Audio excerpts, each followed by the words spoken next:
ভারত ও পাকিস্তানের মধ্যে সাম্প্রতিক সংঘাত গত ৫০ বছরের মধ্যে সবচেয়ে বড়। দুদেশই ড্রোন ও ক্ষেপণাস্ত্র ব্যবহার করে একে অপরের সামরিক স্থাপনায় হামলা চালিয়েছে। সেই সঙ্গে বড় ধরনের ধ্বংস সাধনের দাবিও করেছে নয়াদিল্লি, ইসলামাবাদ। তবে উভয় দেশই বড় ধরনের ক্ষয়ক্ষতির দাবি করলেও প্রকৃত তথ্য নিয়ে রয়ে গেছে ধোঁয়াশা। এবার ভারত ও পাকিস্তানের ক্ষয়ক্ষতি নিয়ে একটি স্যাটেলাইট চিত্র সামনে এসেছে। বিস্তারিত জানাচ্ছেন শেখ ফরিদ। ভারত ও পাকিস্তানের মধ্যে সাম্প্রতিক যুদ্ধ ছিল মাত্র ৮৭ ঘন্টার। এই সংঘাত গত ৫০ বছরের মধ্যে সবচেয়ে ভয়াবহ। এই সময় দুই দেশই একে অপরের বিমান প্রতিরক্ষা পরীক্ষার জন্য ও সামরিক স্থাপনাগুলোতে আঘাত আনার জন্য শত শত ড্রোন ও ক্ষেপণাস্ত্র ব্যবহার করে। সেই সঙ্গে দুই দেশের গণমাধ্যমে হামলার বিষয় নিয়ে ব্যাপক অতিরঞ্জিত বর্ণনাও তুলে ধরা হয়। ভারত ও পাকিস্তানের হামলার দাবি ও উপগ্রহ চিত্র বিশ্লেষণ করে সম্প্রতি একটি প্রতিবেদন প্রকাশ করেছে নিউ ইয়র্ক টাইমস। সেখানে তুলে ধরা উপগ্রহ চিত্র বিশ্লেষণে দেখা যায় দুই দেশের মধ্যে সংঘর্ষ বিস্তৃত হলেও বাস্তব ক্ষয়ক্ষতি ছিল সীমিত।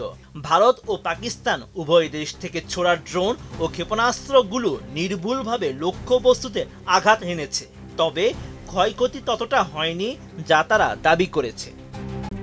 RICL TMX, যুগের পর যুগ স্থাপনা থাকে মজবুত। মার্কিন গণমাধ্যমটি জানায়, ভারতের চেয়ে পাকিস্তানের সামরিক স্থাপনাগুলোর ক্ষতির পরিমাণ বেশি।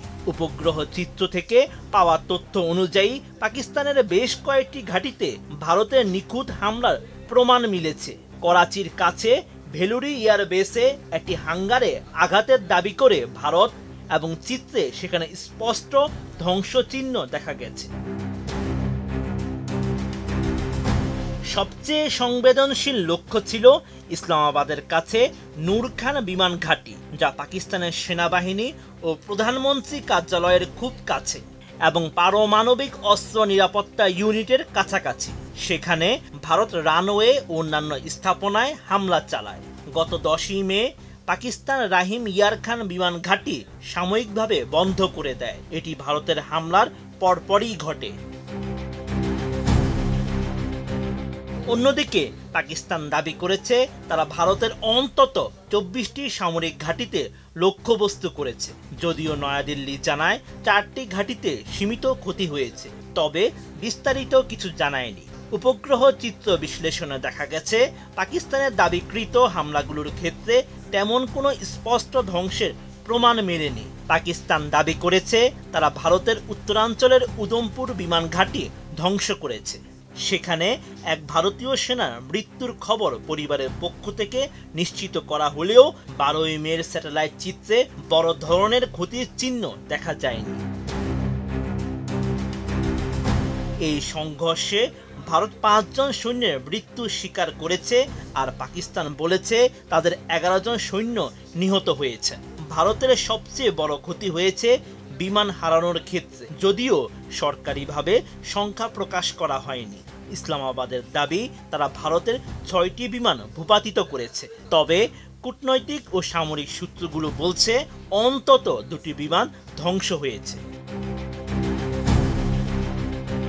সব মিলিয়ে এই সংঘর্ষে আন্তর্জাতিক প্রযুক্তির ব্যবহার এবং নির্দিষ্ট লক্ষ্যবস্তুতে হামলার প্রবণতা লক্ষ্য করা গেছে, তবে উভয় পক্ষের বাড়িয়ে বলা বিবৃতি ও বড় ধ্বংসের দাবি উপগ্রহ চিত্রের বাস্তবতার সঙ্গে পুরোপুরি মেলে না।